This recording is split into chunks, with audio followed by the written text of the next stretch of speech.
जी हाँ, नमस्कार। स्वागत है आपका अपनी YouTube channel state knowledge TV Hindi में।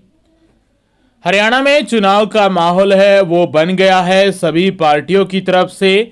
बता दें कि हमारे चैनल की तरफ से जो सर्वे किया गया है, आज सोनीपत जिले के 6 हलकों को लेकर, 6 विधानसभा क्षेत्रों को लेकर सर्वे किया गया है। ये आपके ओपिनियन पोल के आधार पर, लोगों की राय के आधार पर जो सर्वे है वो हुआ है। सोनीपत जिले में 6 हलके हैं, 6 विधानसभा क्षेत्र हैं। इस बार 2024 में जो चुनाव होगा, 6 हलकों में किस पार्टी का जो दबदबा है वो रह सकता है, कौन सी पार्टी है वो जीत हासिल कर सकती है इन 6 हलकों में, तो जानेंगे। सर्वे के अनुसार आज 21 अगस्त को रोजाना हर जिले के हर हलके की जानकारी लेना चाहते हैं तो आपके अपने YouTube channel state knowledge TV Hindi के साथ जुड़ जाइएगा और सब्सक्राइब कर दीजिएगा। जी हाँ, सबसे पहला हलका है सोनीपत जिले का बरोदा हलका। इस समय वहां से मौजूदा विधायक है श्री इंदुराज नरवाल। उन्होंने उपचुनाव के दौरान जीत हासिल की थी। उन्होंने 60,000 से ज्यादा वोट हासिल की थी। दूसरे नंबर पर भाजपा से जो उम्मीदवार थे वो योगेश्वर दत्त थे, जिन्होंने 50,000 से ज्यादा वोट हासिल की थी। तीसरे नंबर पर उपचुनाव के दौरान राजकुमार सैनी ने चुनाव लड़ा था और उन्होंने 5,611 वोट हासिल की थी। इस बार भी यहां पर सर्वे के अनुसार कांग्रेस का दबदबा है वो दिखाई दे रहा है। कांग्रेस चाहे किसी भी उम्मीदवार को यहां से टिकट दे, इस बार कांग्रेस है वो उम्मीदवार भी बदल सकती है, ये भी चर्चाएं चल रही है बरोदा हलका से। जी हां, यहां से इंदुराज नरवाल की जगह किसी अन्य उम्मीदवार को टिकट है वो दी जा सकती है कांग्रेस की तरफ से। इसके साथ यहां पर इस बार भी कांग्रेस का वो दबदबा है दिखाई दे रहा है।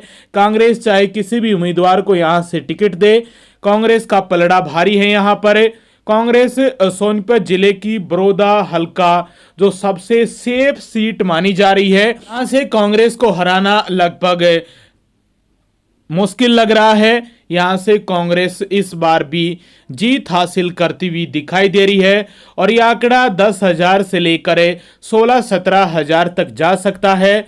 वोटों का जीत का जो मार्जिन है वो इतना बढ़ सकता है, यानी 60 से लेकर 70 या 65,000 तक कांग्रेस का उम्मीदवार है वो वोट हासिल कर सकता है इस बार 2024 के चुनाव में।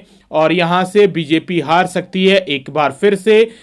कांग्रेस का यहां पर पलड़ा भारी है। दूसरा विधानसभा क्षेत्र है गोहाना विधानसभा क्षेत्र। यह भी सोनीपत जिले के तहत आता है।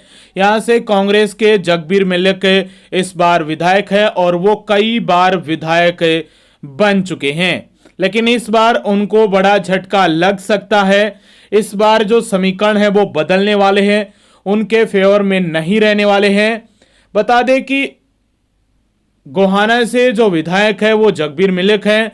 उन्होंने 2019 के चुनाव में 4,000 के मार्जिन से जो जीत है वो हासिल की थी। दूसरे नंबर पर राजकुमार सैनी रहे थे, जिन्होंने लगभग जो दूसरे नंबर पर 4,000 कम वोटों से वो दूसरे नंबर पर रहे थे। इस बार गोहाना विधानसभा क्षेत्र से कई ऐसे चेहरे जो सामने आने वाले हैं जिसमें कांग्रेस की वोट है वो कटने वाली हैं।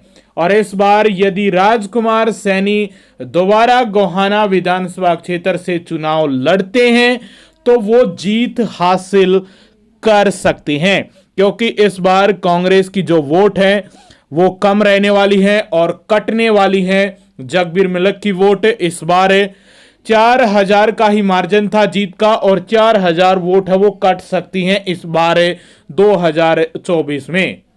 तो वैसे तो हॉट सीट बनेगी ये भी, लेकिन यदि जो बड़े बड़े चेहरे यदि निर्दलीय तौर पर सामने आते हैं गोहाना विधानसभा क्षेत्र से, तो इस बार जगबीर मलिक हार सकते हैं। लेकिन हॉट सीट जरूर बनेगी। यदि कोई बड़े चेहरे निर्दलीय तौर पर नहीं आए तो जगबीर मलिक एक बार फिर से जीत सकते हैं, और यदि बड़े चेहरे सामने आए तो राजकुमार सैनी यहां से जीत है वो हासिल कर सकते हैं। तो ये सर्वे के अनुसार है, ओपिनियन पोल के अनुसार, राय के अनुसार, और जो समीकरण बन रहे हैं चुनाव को लेकर और जो संकेत मिल रहे हैं कि जो बड़े बड़े चेहरे हैं वो सामने आ सकते हैं गोहाना विधानसभा क्षेत्र से, तो कांग्रेस को बड़ा झटका लग सकता है। तीसरा विधानसभा क्षेत्र है सोनीपत जिले का राई विधानसभा क्षेत्र। यहां से बीजेपी के विधायक हैं और ये हॉट सीट मानी जा रही है 2024 में। बीजेपी ने 2019 में 45,377 वोट हासिल की थी। कांग्रेस ने यहां से 42,715 वोट हासिल की थी। जेजेपी ने 17,137, लेकिन इस समय मौजूदा वहां के विधायक बीजेपी के हैं, भाजपा के हैं, लेकिन 2024 में जो चुनाव होने वाला है उसमें जेजेपी की वोट कांग्रेस को आ सकती हैं। जो फिलहाल हरियाणा का माहौल बना हुआ है उसको देखते हुए ये जानकारी मिली है यहां से, और इस बार कांग्रेस राई से जीत सकती है। हॉट सीट जरूर बनेगी, मुकाबला टक्कर का रहने वाले हैं।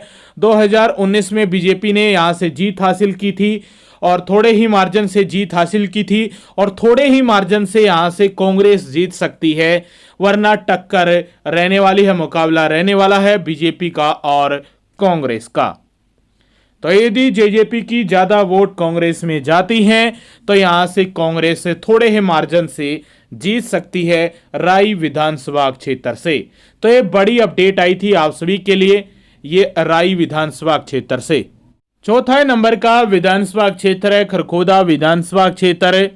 यहां से मौजूदा विधायक कांग्रेस के जयवीर वाल्मीकि हैं। इन्होंने 2019 में 38,577 वोट हासिल की थी। दूसरी तरफ जेजेपी की जो वोट रही थी वो दूसरे नंबर पर रही थी, 37,033 से रही थी। इस बार यहां से जो जेजेपी की वोट है वो कांग्रेस को जाती हुई दिखाई दे रही है यहां से भी, और ये हॉट सीट तो नहीं बनेगी, लेकिन जो मार्जिन है वो कांग्रेस का बढ़ जाएगा। पहले मार्जिन बहुत कम था, लेकिन इस बार जो मार्जिन है वो बढ़ने वाला है और यहां से भी कांग्रेस है वो जीत हासिल कर सकती है। जी हां, खरखोदा विधानसभा क्षेत्र से भी कांग्रेस है वो मार्जिन बढ़ने वाला है और कांग्रेस यहां से वोट ज्यादा लेकर जो जीत है वो हासिल कर सकती है। तो ये खरखोदा विधानसभा क्षेत्र का जो रिजल्ट है वो रहने वाला है इस बार 2024 में। ओपिनियन पोल के अनुसार, लोगों की राय के अनुसार अभी जो टिकट है उनका बंटवारा होना बाकी है। उसके बाद चुनाव में और भी बदलाव देखने को मिलेंगे जब उम्मीदवारों को टिकट मिल जाएगा। पांचवें नंबर का विधानसभा क्षेत्र है सोनीपत जिले का गनौर। यहां से मौजूदा भाजपा के विधायक है निर्मल चौधरी।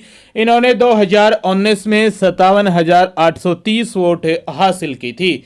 दूसरे नंबर पर कांग्रेस रही थी जिन्होंने 47,550 वोट हासिल की थी। तीसरे नंबर पर जेजेपी रही थी जिसने 6,518 वोट हासिल की थी। इस बार भी गनौर से बीजेपी का जो उम्मीदवार है वो जीत हासिल करता हुआ दिखाई दे रहा है। कांग्रेस गनौर से पीछे रह सकती है, पिछड़ सकती है, और ये मार्जिन है वो 10 से लेकर 15,000 तक जो आंकड़ा है वो पहुंच सकता है वोटों का, मार्जिन का। और इस बार 2024 में भी गनौर से बीजेपी है वो जीत हासिल करती हुई दिखाई दे रही है ओपिनियन पोल के अनुसार, लोगों की राय के अनुसार। इस बार भी गनौर है वो हॉट सीट बन सकती है। जैसे ही उम्मीदवारों की घोषणा की जाती है, टिकट को बंटवारा होता है, तो उसके बाद जो हॉट सीट है वो बन सकती है। वैसे बीजेपी का पलड़ा यहां से भारी है गनौर से 2024 के विधानसभा चुनाव को देखते हुए। यहां पर गनौर से बीजेपी का पलड़ा भारी दिखाई दे रहा है सर्वे के अनुसार।